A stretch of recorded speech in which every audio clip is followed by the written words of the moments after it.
RBC environment. So for this plenary session, we have Takalana, oh my goodness, Takalani Sik Have. I hope I got it right. From Deloitte SA, Kwabna Situ from Deloitte Ghana, Hega Opoku Ajiman from Deloitte Ghana. Please, if you are here, kindly make your way up.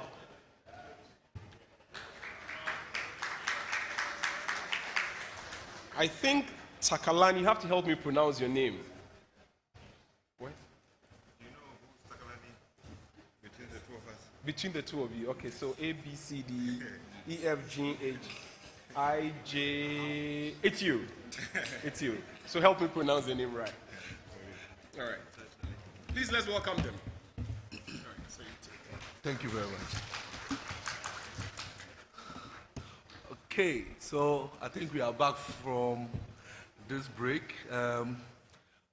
Good afternoon, everyone. Welcome back. So we are going to talk about something very, very important that pertains to our continent, which is risk-based capital development across Africa. So I think this is a very hot topic that really we need to discuss. And to do justice to that, I have with me Takalani. I'll not attempt, I've tried it several times. I've gotten it wrong. So Takalani, no, I won't try that too. And then I have Hega Opoku Ajiman also with us. We are from Deloitte. Takalani is from the SA office. I'm a partner assurance services in Ghana. And then Hega Opoku is part of the assurance team also in Ghana. So risk-based capital development across Africa. I think this is a very important topic, and I think we should really, okay, can you start projecting?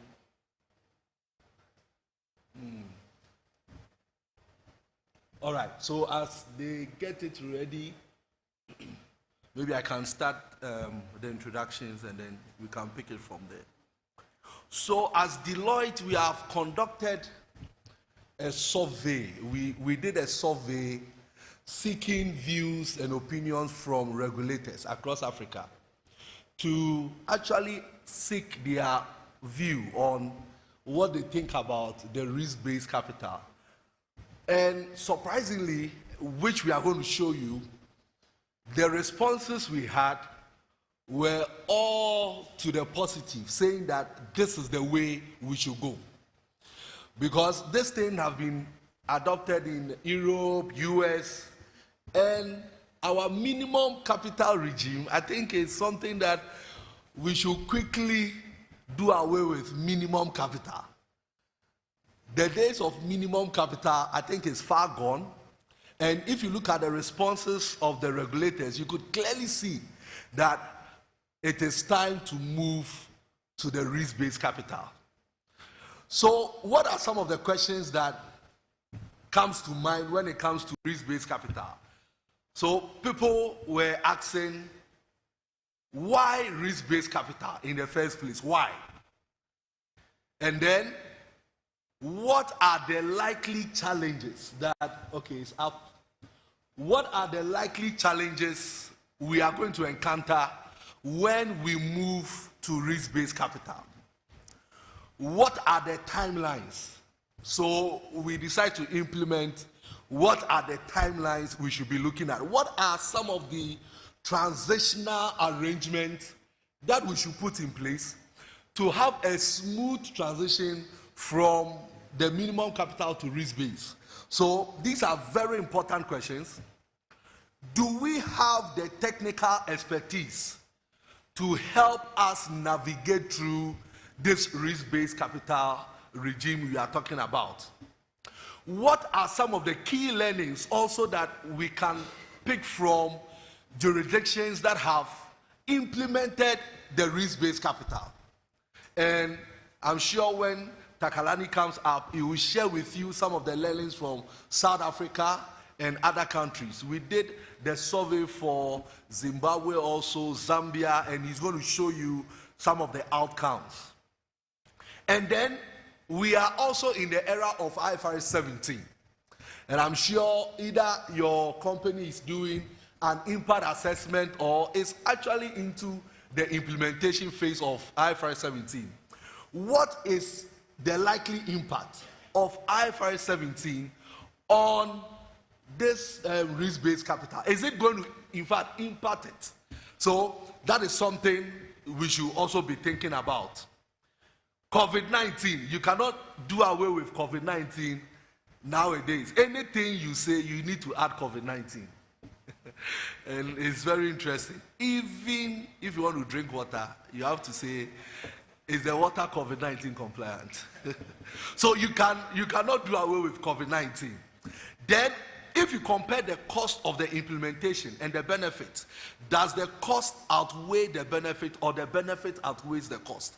So so these are some of the important questions that were put, and then we will see as we go through the presentation, you will see how people were responding to some of these questions and how they think we should go about the risk-based capital.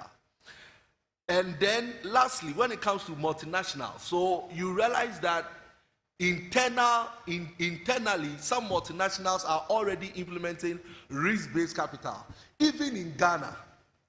So internally, they are reporting risk-based capital, but NIC, you are still dealing with the minimum capital. So how do we marry the two? What assurances can we provide around all these things? So without much ado, I think I'll start with Takalani. He will take us through some of the results of the survey, some insights, and then I'll come back and deal with looking ahead, what are the things we need to consider. So Takalani, please, over to you. Thank you very much.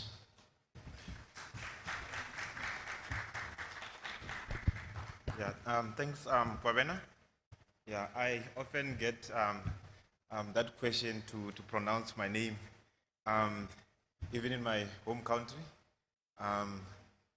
My wife, when we got married, she chose not to have a double barrel surname, but it's a very easy surname to pronounce. It's Sikava Kava. So Sikava Kava. Such a very easy surname to pronounce. Yeah, it's an African surname.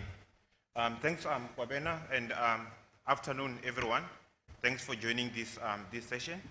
As Kwabena indicated, risk-based capital regime is a very topical issue. We understand insurers are busy implementing IFRS 17, and we believe there are some regimes, risk-based capital regimes, that shares similarities with IFRS 17.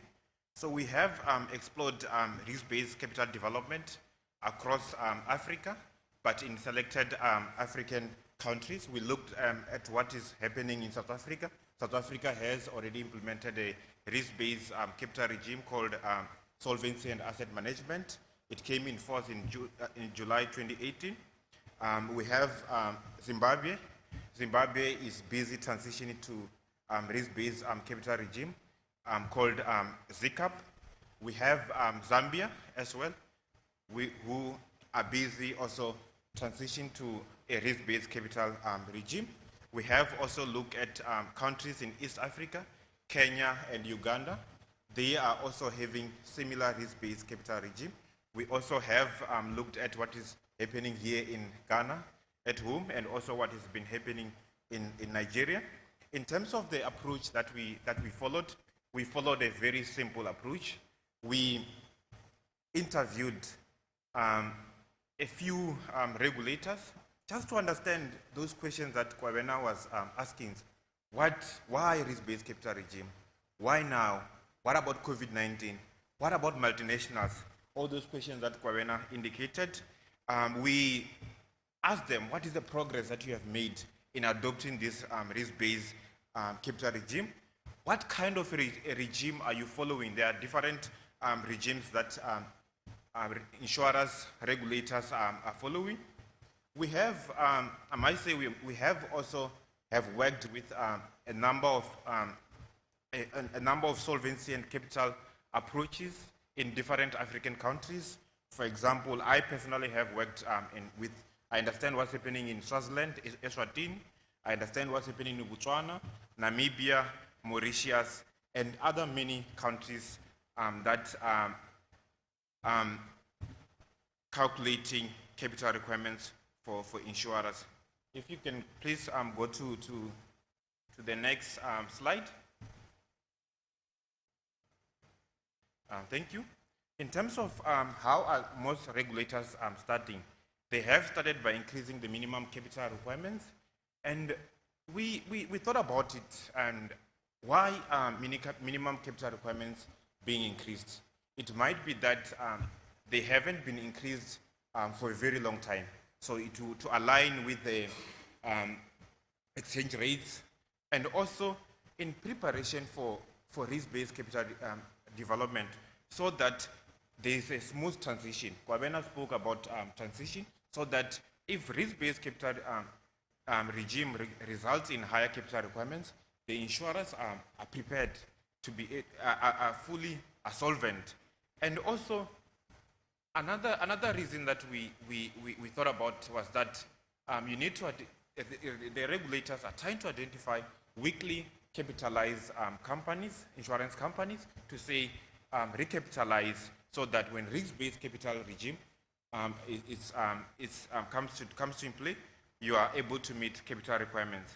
And as I said, there are a number of risk-based capital regime, solvency capital practices in Africa. We have seen countries that only have minimum capital requirements, an example being Malawi. We have seen countries that have rule-based regimes with variation by products, an example case being Ghana here. Hager will be chatting to you more about what is happening in Ghana. We have seen countries where it's rule-based, but with stress scenarios that varies by risk. You have capital charges for, if you are looking at life insurance company, you have capital charges for mortality, for morbidity, and other insurance risk. You also have capital charges for operational risk, market risk, a strategy followed by Botswana, Zambia, Kenya, and even Mauritius. You also have a principle-based regime. Most countries follow a principle-based regime. This is a strategy followed in South Africa, Morocco, Zimbabwe, and also the UK. If you can please go to the next slide. In this slide, we have what we call the three pillars approach. The three pillars approach is a risk-based regime that's followed by many countries in the world. It's followed in Europe. The Solvency II is followed in the US, in China, in South Africa, in Zimbabwe. And here we're just introducing or recapping on the three pillar approach. So you have pillar one. Pillar one, that's where us actuaries were heavily involved. That's where you calculate the liabilities, the technical provisions. You also calculate the assets under using market consistent assumptions.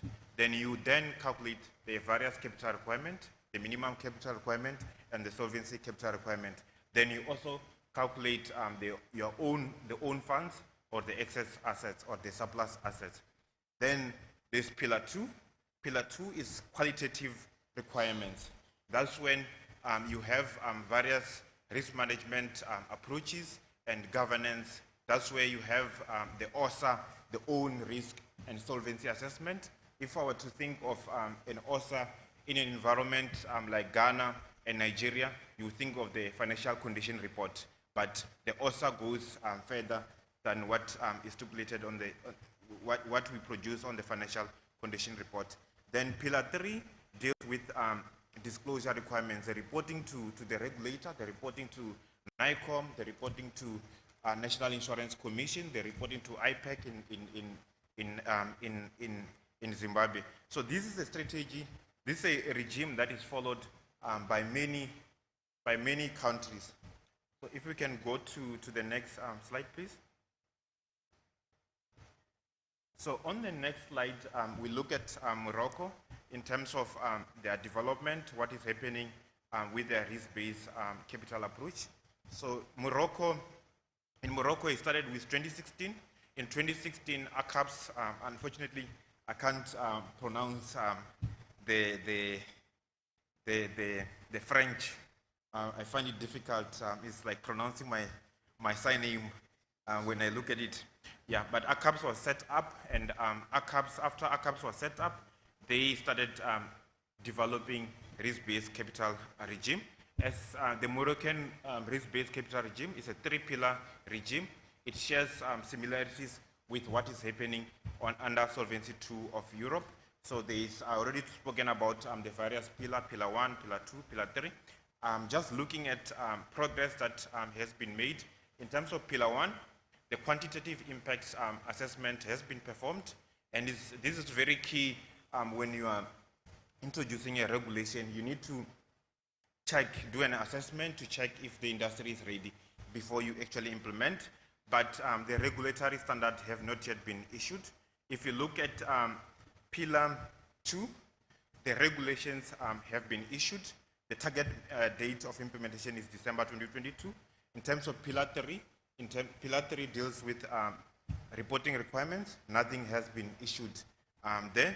In terms of when we are likely to see this risk-based regime being implemented, is coming in the next few years, maybe in a year's time.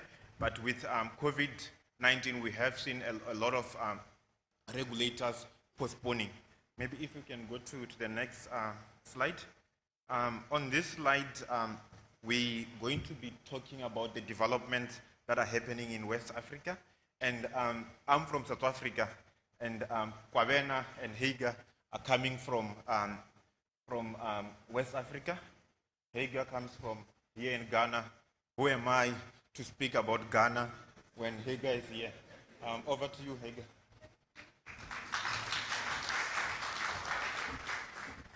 Good afternoon, once again. As Takarani has said, there has been a lot of developments in the world concerning risk-based capital. And Africa is no exemption, especially in Ghana and in Nigeria. And I know my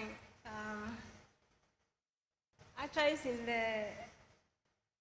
Nigeria will give me support when it comes to their risk-based capital requirements. So in Ghana, the whole thing started by National Insurance Commission. So for Nigeria, they call it NACOM. So it's the same National Insurance Commission. But in Ghana, we know them as NIC. So in Ghana, NIC announced the risk-based regime in 2014. So in 2014, December, NIC came up telling the insurance industry of the risk-based roadmap. So after that, the NIC gave to the insurance companies in Ghana what we call the technical specifications. That is what it entails in the capital regime. This was to give them a hand or give them opportunity to bring on board their ideas so that to be incorporated into the documentation of the region. So after that was done, NIC has revised the minimum capital requirements. And we all know that for life insurance, they are moving, for life insurance and non-life, they are moving from 15 million Ghana cedis to 50 million Ghana cedis. Then for reinsurers, they are moving from 40 million Ghana cedis to 125 million Ghana cedis. In addition to that, insurers are required to maintain a minimum capital ratio of 150% and above. Any percentage below the 150% means that the company is unable to meet its liabilities. as in it does not have enough capital to shore up its liabilities. Then to Nigeria, they also have followed the same pattern, but they have challenges in that there was announcement of the risk-based capital in Nigeria. Then afterwards, a circular was issued to the insurance industry, and later it was withdrawn in November 2018. But for Nigeria, for those in the life business, they moved their capital from 2 million naira to 8 million naira. Then for general, from 3 million naira to 10 million naira. Then for composite insurance, from 5 million naira to 80 million naira. Then reinsurance from 10 million naira to 20 million naira. This is how the risk-based regime for Nigeria stood. But as the implementation process was ongoing, then the commission in Nigeria gave them ultimatum to have 50% of their capital being met at the end of 2020 December, then the next 100% reached by September 2021.